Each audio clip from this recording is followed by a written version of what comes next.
Welcome back to my lovely students. So this is Pankaj Kumar. I mean your lovely PK sir. And today मेरे प्यारे बच्चों आज हम करने वाले हैं, देखो हमारा D&F ब्लॉक चल रहा है. ओके ठीक है, पता है हमको, पता है सर. यस, उसमें से 3 लेक्चर हो चुके हैं. जिसमें नए हो ना तो जल्दी से प्लेलिस्ट में जाना, उसको देख के आना, तभी पता चलेगा कि उसमें क्या क्या खिचड़ी पक गई है. यहां नई खिचड़ी बनेगी आज. ओके, और उस खिचड़ी में हमने 3 टॉपिक लिखे. वो 3 टॉपिक कौन कौन से हैं? पहले misch metal, transuranium elements and difference between lanthanoid and actinoids. Okay, ये लैंथेनॉइड कॉन्ट्रैक्शन, एक्टिनॉइड कॉन्ट्रैक्शन में ज्यादा कौन होता है, ये क्या होता है, इसके बारे में भी डिस्कस करने वाले. मिस मेटल बहुत इंपॉर्टेंट है. ओके, तो हाँ एक और बात कहते हैं, एक स्टूडेंट हमारे प्यारे से स्टूडेंट, उनका फोन आया था, बोले थे कि सर जो आप इंग्लिश में लिखते हैं ना उसे हिंदी में भी लिख दिया करो, जिससे हिंदी मीडियम वालों का भी थोड़ा सा बेड़ा पार हो जाएगा. तो हमने कहा क्यों ना उनका भी बेड़ा पार करेंगे. तो मेरे प्यारे बच्चों आज हम हिंदी के साथ साथ थोड़ा थोड़ा हिंदी में और इंग्लिश में दोनों बात लिखेंगे. वैसे बोलने में तो हम हिंदी और इंग्लिश दोनों का यूज करते हैं. तो मेरे प्यारे बच्चों तो स्टार्ट हो जाएंगे हम पहला टॉपिक लेके, मिस मेटल. और हाँ अगर नए हो तो जल्दी से लाइक शेयर एंड कमेंट करना बिल्कुल मत भूलना, और अगर पुराने हो तो शेयर तो कर देना. ओके, तो मेरे प्यारे बच्चों मिस मेटल आज का टॉपिक है. ओके, पहला टॉपिक. तो मिस मेटल क्या होता है? मिस मेटल होता है लैंथेनॉइड. ओके, लैंथेनॉइड का क्या होता है? एलॉय होता है. ठीक है, एलॉयज. ओके, यानी लैंथेनॉइड और कोई दूसरी मेटल भी मिला के इसमें मिस मेटल बनाई जाती है. तो मेरे प्यारे बच्चों मिस मेटल लैंथेनॉइड का एलॉयज है, यानी लैंथेनॉइड से बनने वाला एक बहुत ही यूजफुल एलॉय. ओके, और उसका नाम क्या है? मिस मेटल है. ठीक है, मिस मेटल कैसे बनाई जाती है इसका बहुत इंपॉर्टेंट है, यानी कौन कौन से कंपोनेंट होते हैं. यानी लैंथेनॉइड इसमें 95% ली जाती है और 5% की क्या ली जाती है? आयरन ली जाती है. ओके, आपका फेवरेट लोहा कहां है भैया? ये लोहा ले लो. ओके, ये लोहा है. और ट्रेस अमाउंट यानी बहुत ही कम मात्रा में, यार थोड़ा सा बहुत ही कम मात्रा में. ओके, वो कौन कौन से लिया जाता है? सल्फर लिया जाता है, कार्बन लिया जाता है, कैल्शियम लिया जाता है और एल्युमिनियम लिया जाता है. तो ये इसके कंपोनेंट हैं. हिंदी में कहें तो संघटक. का कहें भैया हिंदी में? का कहें? हिंदी मीडियम संघटक हैं. किसके? मिस मेटल के. ओके, अरे मिस मेटल के. अब हिंदी मीडियम वाले बोलेंगे कि हिंदी में भी लिख दो. ये देखो मिस धातु. का बोलेंगे भैया? मिस धातु. लिखो जल्दी से इसको. तो मिस धातु किससे बनाई जाती है? एक तो लैंथेनाइड होता है भाई, लैंथेनाइड 95%. अरे लोहा होता है 5% डाला जाता है और बहुत ही कम मात्रा में, यानी ट्रेस अमाउंट यानी लेस मात्र बहुत ही कम अमाउंट में क्या डाला जाता है बबुआ? Sulphur, carbon, calcium and aluminium. ये हो गया. अब देखो मेरे प्यारे बच्चों, इसका ज्यादा सा यूज कहां होता है ना मिस मेटल का? वो होता है मैग्नीशियम से बने हुए मिश्र धातु में. अरे एलॉयज मतलब होता है मिश्र धातु. का होता है बबुआ? मिश्र धातु. का होता है? मिश्र धातु. ये होता है मिश्र धातु. तो मैग्नीशियम से बनने वाले एलॉयज यानी मिश्र धातुओं में मिस मेटल का सबसे ज्यादा यूज होता है. Keep in mind, it's very important. यहां से टपक जाएगा क्वेश्चन 4 नंबर का. ठीक है, यस. अगर याद नहीं किया फिर हो जाएंगे तोते गुल. तोते गुल तोते उड़ जाते हैं. Okay, yes. अब मेरे प्यारे बच्चों मिस मेटल का यूज कहां कहां होता है? मिस मेटल कहां कहां यूज होती है जल्दी बताओ. मिस मेटल यूज होती है, देखो बुलेट ऑफ गन. अरे भैया बंदूक की गोली बनाने में. पहले क्या है? हिंदी मीडियम देख लेना. बंदूक की गोली बनाने में यूज होता है. ठीक है, दूसरा शील्ड कवच. जैसे तुम कभी युद्ध करने गए कभी युद्ध करने हैं? युद्ध करने में तुमने क्या पहना? कवच पहना ना, कवच. Okay, shield. ओके, तो शील्ड बनाने में भी. और तीसरा फ्लिंट यानी कभी बीडीपी के नुक्कड़ पे वेट किया है तो वो जो लाइटर होता है ना, लाइटर में जो स्पार्क होता है, जब हम उसको ऐसे पुश करते हैं तो उसमें स्पार्क होता है ना एक, वो फ्लिंट से होता है. वो फ्लिंट किसका बना होता है? मिस मेटल का, लाइटर में. ओके, तो ये फ्लिंट है. हिंदी में भी लिख देते हैं. ओके, फ्लिंटो. ठीक है, फ्लिंट। और ये क्या है? सील्ड। सील्ड को हिंदी में क्या बोलेंगे हम? कवच। ओके, जल्दी से। और ये तो आपको पता है, ये बंदूक की गोली। तो बंदूक की गोली बनाई जाती है किससे? मिस मेटल से। Keep in mind. ओके, और मिस मेटल किसका एलॉयज है? किसका एलॉयज है? लैंथेनॉइड का। सो याद रखना है, मिस मेटल बहुत इंपॉर्टेंट है, ठीक है। तो मिस मेटल में क्या होता है? लैंथेनॉइड्स। ओके, तो लैंथेनाइड कौन से ब्लॉक का एलिमेंट है? एफ ब्लॉक का एलिमेंट्स है। सर में समझ में आ गया? आगे बढ़े तो फिर ठीक है भैया, आगे बढ़ देते हैं। चलो, तो मेरे प्यारे बच्चे इसको नोट कर लो जल्दी से। और अगर बुक है तो प्लीज येलो वाला हाइलाइटर घिस दो, रगड़ दो। है, रगड़ना तो आता है ना? आता है तो लाइक करना भी आता होगा, जल्दी से लाइक कर दो। ओके, इसे इरेज कर देते हैं। अब हम दूसरा टॉपिक लेते हैं। दूसरा है ट्रांस यूरेनियम एलिमेंट्स। का है बबुआ? Transuranium. सर ये ट्रांस यूरेनियम का होता है? ट्रांस यूरेनियम का होता है बबुआ। तो हिंदी मीडियम इसको ट्रांस यूरेनियम ही बोलते हैं, हिंदी में भी। अब ये मत कहना कि हिंदी में लिखे उसको। चलो, दूसरा नंबर हमारा टॉपिक का है ट्रांस यूरेनियम एलिमेंट। ओके, अब हिंदी मीडियम भी ध्यान दो। मीडियम उसका क्या होता है? हिंदी में क्या लिखेंगे बबुआ? यही तो लिखेंगे इसको, transuranium. Uranium, uranium, transuranium. अरे तत्व बोलेंगे, एलिमेंट को क्या बोलेंगे बबुआ?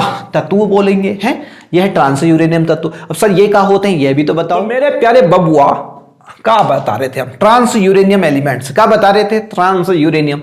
ससुरा देखो यह होता क्या है भैया? अब ये एक्टिनाइड सीरीज लिख दी हमने। एफ ब्लॉक की दूसरी नंबर की सीरीज। अब पहली नंबर की सीरीज क्या होती है? लैंथेनाइड।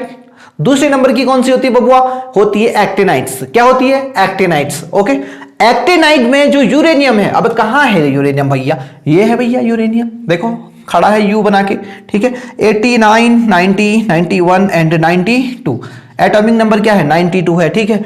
इसके बाद वाले जो सारे एलिमेंट दिख रहे हैं ना एक्टिनाइड्स में, इसके बाद वाले एलिमेंट का दिख रहे हैं बाबू आपको? अब 93, 94, ओके, 93, 94, 96, 95, 96, 97, 98, 99, 100, ओके, 100, 101, 102, 103। अरे बबुआ, आफ्टर द यूरेनियम के बाद के एलिमेंट को कहा जाता है? वो कहा जाता है ट्रांस यूरेनियम एलिमेंट्स कहा जाता है। कहा जाता है? ट्रांस यूरेनियम एलिमेंट कहा जाता है। तो पेपर में क्वेश्चन आता है भैया, जहां से 4 नंबर का क्वेश्चन है। क्या कोई एलिमेंट दे देगा, बताएंगे, बोलेंगे कि 4 एलिमेंट दे दिए, बोल देंगे कौन इसमें से ट्रांस यूरेनियम एलिमेंट है।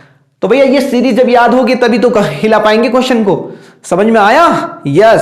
तो ये एलिमेंट को याद रखना बहुत जरूरी है कि यूरेनियम के बाद के एलिमेंट क्या कहलाते हैं? ट्रांस यूरेनियम एलिमेंट कहलाते हैं। ओके, और उसके बाद के एलिमेंट कौन कौन हो गए? 1 2 3 4 5 6 7 8 9 10 11 एलिमेंट्स हैं ट्रांस यूरेनियम एलिमेंट। और कौन सी सीरीज में होते हैं ये? एक्टेनाइड सीरीज में। कौन सी वाली में? एक्टेनाइड सीरीज में। और एफ ब्लॉक में, हाँ किसमें? एफ ब्लॉक के एक्टेनाइड सीरीज में होते हैं ट्रांस यूरेनियम एलिमेंट्स। ओके, आपको समझ में आ गया होगा, आई होप समझ में आ गया होगा। नहीं आया तो दोबारा समझो, प्रेशर करो अपने पे, प्रेशर करो। ओके, यस, अब आ गया ना? यस। अब हम चलते दूसरे टॉपिक पे, ठीक है। तो दूसरा टॉपिक क्या है हमारा? देखो दिख रहा है, दूसरा आपने कंप्लीट कर लिया, तीसरे नंबर पे। अब तीसरा टॉपिक क्या है भैया? इसको जल्दी से नोट कर लेना, हाँ ओके। और मैं लिख भी देता हूं, हाँ, इसकी डेफिनेशन क्या है भैया? ये trans uranium element, the elements after uranium. After uranium, देखो यूरेनियम के बाद के एलिमेंट सबका होते हैं, वो ट्रांस यूरेनियम होते हैं। इसको नोट कर लो जल्दी से लिख लो। चलो आगे बढ़ते हैं हम।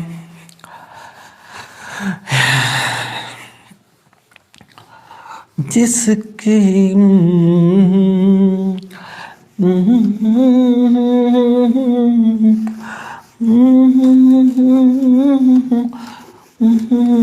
ये हो गया, ठीक है। अब हम चलते हैं नंबर 3 में। ओके, नंबर 3 का होगा वाह, ये है डिफरेंस बताने वाले हम। Difference between lanthanide and actinide. ये है। तो इन दोनों में डिफरेंस हम लिखने वाले हैं, तो जानते हैं कौन कौन से डिफरेंस होते हैं।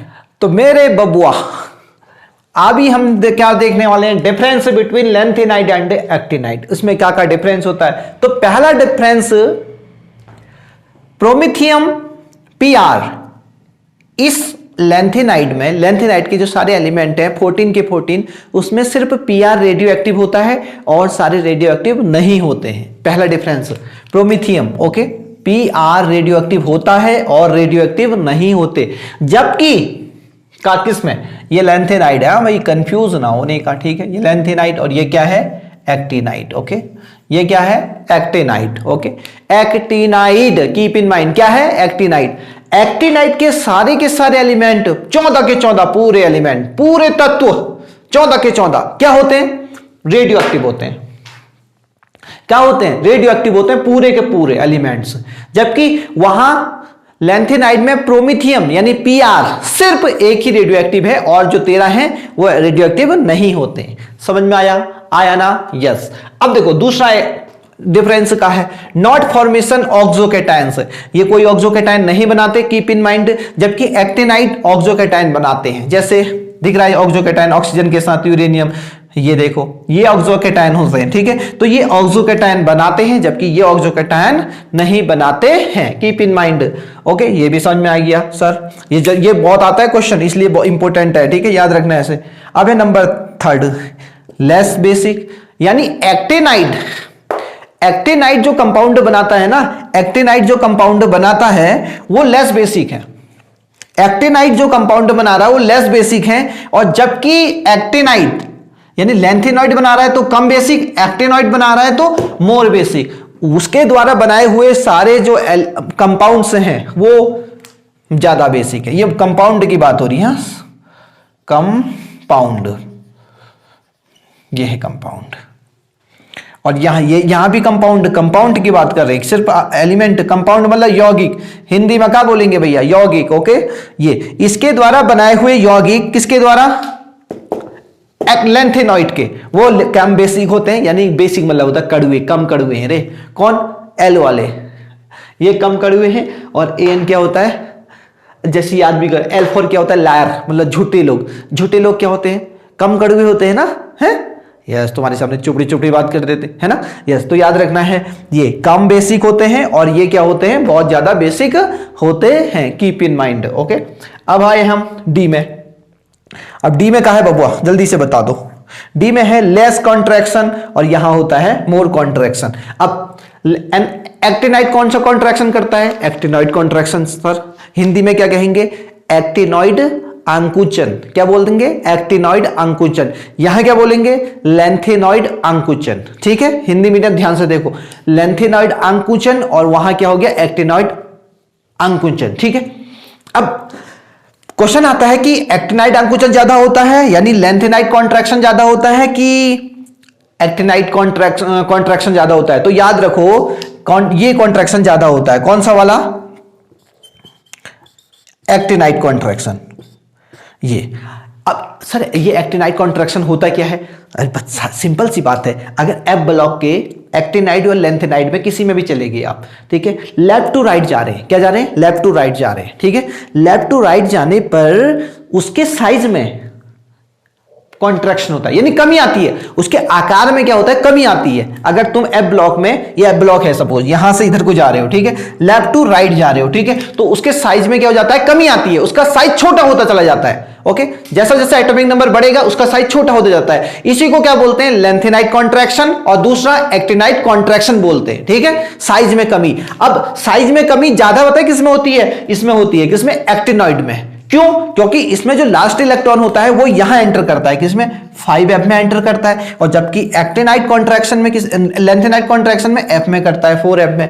और शील्डिंग इफेक्ट तो पता है ना, यानी आवरण ढकने का सबसे अच्छा शील्डिंग इफेक्ट कौन अच्छा ढक सकता है, एस ब्लॉक के, एस वाले, फिर पी के, फिर डी के, और फिर एफ के, ओके। और एफ की शील्डिंग इफेक्ट सबसे कम होती है, यानी स्क्रीनिंग इफेक्ट, स्क्रीनिंग कम होती है, और ऊपर से कम होती है। ये तो इसका रीजन भी है, एफ की शील्डिंग इफेक्ट कम होने की वजह से ही लैंथेनाइड और एक्टिनाइड कॉन्ट्रैक्शन होता है, ओके। अब एक्टिनाइट कॉन्ट्रैक्शन कम होता है किसकी बजाय, लेंथेनाइट कॉन्ट्रैक्शन की वजह से बजाय। ऐसा क्यों, क्योंकि यहां इलेक्ट्रॉन 5f में एंटर कर रहा है और जबकि यहां 4f में एंटर कर रहा है। 5f की स्क्रीनिंग इफेक्ट और कम हो जाता है। जैसे जैसे हम दूर जाते जाते हैं ना न्यूक्लियस से, तो स्क्रीनिंग इफेक्ट कम होता चला जाता है। सो दैट्स वाई हम कह सकते हैं कि एक्टिनाइट जो कॉन्ट्रैक्शन है वो क्या होता है, ज्यादा होता है। तो मैं इसको लिख भी देता हूं। ओके, सबसे पहले हम इसे इरेज करेंगे, एक किसी को इसको इरेज कर देते हैं।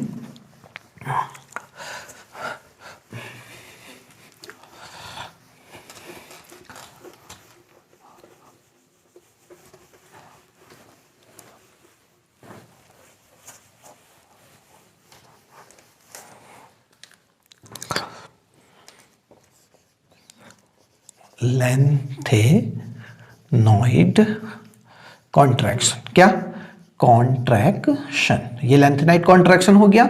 और यहां क्या है, एक्टिनाइड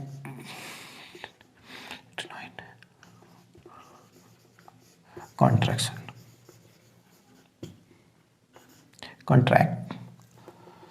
कॉन्ट्रैक्शन। ओके, ये हो गया। अब मुझे बताओ कौन ज्यादा होता है, ये ज्यादा होता है। ठीक है, ध्यान से देखो, इसको हाईलाइट कर लो फटाक से। ओके, एक्टिनाइड कॉन्ट्रैक्शन ज्यादा होता है, लेंथेनाइड कॉन्ट्रैक्शन कम होता है।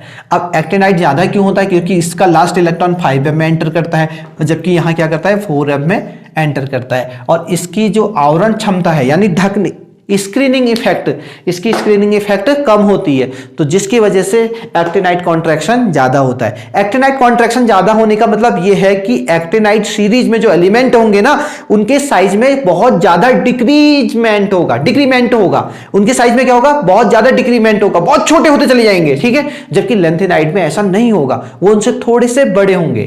ठीक है, वो उनसे जो उनकी साइज में डिक्रीजमेंट हो रहा होगा, ठीक है, यानी डिग्रेड हो रहा होगा, वो थोड़ा कम होगा। एक्टिनाइड में वही डिग्रेड क्या हो रहा होगा, ज्यादा हो रहा होगा, यानी डिक्रीज बहुत तेजी से बढ़ रहा होगा। सो इसी को बोलते हैं हम एक्टिनाइड कॉन्ट्रैक्शन और इसको बोलते हैं लेंथेनाइड कॉन्ट्रैक्शन।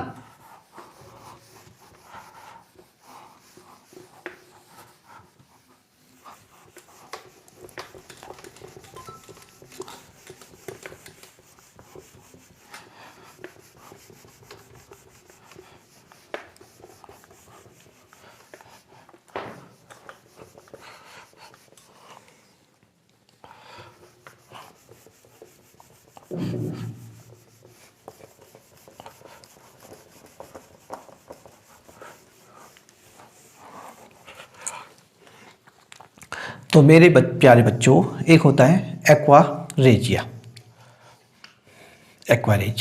किसको किसको मिला के बनता है, HCl और HNO3 को मिला के बनाता है। सबको पता है एक्वा रेजिया इन दोनों को मिलके बनाते हैं। इन दोनों को मिलाने पर क्या बनता है, ये भी याद रखना है, NOCl। ये बार बार पूछा जाता है। ठीक है, ऐसा कौन सा कंपोनेंट जब एक्वा रेजिया को मिलाया जाता है, यानी हाइड्रोक्लोरिक अम्ल और नाइट्रिक अम्ल, इन दोनों को मिलाने पर कौन सा चीज बनता है, तो वो है NOCl। ठीक है, कीप इन माइंड। अब ऐसा भी क्वेश्चन आता है कि एक्वा रेजिया में किसको डिजोल्व नहीं किया जा सकता, एक्वा रेजिया में किसको डिजोल्व नहीं किया जा सकता, तो जल्दी से कमेंट करके बताओ। मैं भी बता देता हूं, एक तो सिल्वर है, ओके, जिसको डिजोल्व नहीं किया जा सकता, और एक iridium, IR, iridium and silver.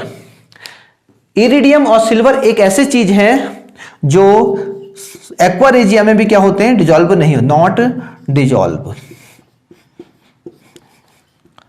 ये याद रखो कौन कौन से, ये बार बार क्वेश्चन आता है कि कौन से, और जो प्लैटिनम है, गोल्ड है, ये सब क्या हो जाते हैं, उसमें डिजोल्व हो जाते हैं, आसानी से घुल जाते हैं। बट सिल्वर और इरिडियम, क्या इरिडियम, ये दोनों एक्वा रेजिया में भी इतना ज्यादा पावरफुल एसिड, ओके, उसमें भी ये डिजोल्व नहीं हो पाते हैं। कौन कौन से एलिमेंट हैं, इरिडियम एंड सिल्वर। सिल्वर जैसे मैंने पहना है ना ये, ठीक है, देखो, चांदी चांदी क्यों चांदी चांदी करती है, क्यों चांदी पे तू मरती है। तो चांदी को तुम एक्वा रेजिया में भी नहीं घोल सकते हो, और इरिडियम भी उसके साथ साथ है। जल्दी से इसे नोट डाउन कर लो। तो मेरे प्यारे बच्चों, आज का लेक्चर कैसा लगा आपको, ये जरूर कमेंट करके बताइएगा। तो आपसे अब मिलते हैं नेक्स्ट वीडियो में, और नेक्स्ट वीडियो हमारी आएगी कोऑर्डिनेशन कंपाउंड पे। उप संयोजन यौगिक पे। तो मेरे प्यारे बच्चों तैयार रहिए नए लेक्चर के लिए और नई चीजें जानने के लिए उसी जोश के साथ और अपने प्यारे से पीके सर के साथ। ओके, और if you like PK sir please share 5 friends में। ओके, और कमेंट करना तो बिल्कुल मत भूलना। ओके, और वन मोर थिंग का, अरे लाइक भी कर देना भैया। और हाँ, अगर चैनल पे बिल्कुल दुल्हन जैसे नए हो ना तो घंटा भी बजा देना, ठीक है। मंदिर का नहीं रे, काला वाला घंटा ना हमारे यूट्यूब का, ठीक है। तो काला घंटा बजाते हुए हम आपसे गुड बाय कहेंगे। बजा दिया ना आपने घंटा, जल्दी बजा के जाना। अगर नहीं बजाया ना फिर हम बजाएंगे। मोहित जरा डंडा गरम करना है, बजानी है। तो मेरे प्यारे बच्चों, तो हम अपने लेक्चर को यहीं पर फिनिश करते हैं। तो आपसे कल एक नए जोश के साथ और नए लेसन के साथ मिलेंगे, कोऑर्डिनेशन कंपाउंड के साथ। तो तब तक के लिए मुझे इजाजत दीजिए। हैप्पी लर्निंग, जय हिंद, जय भारत।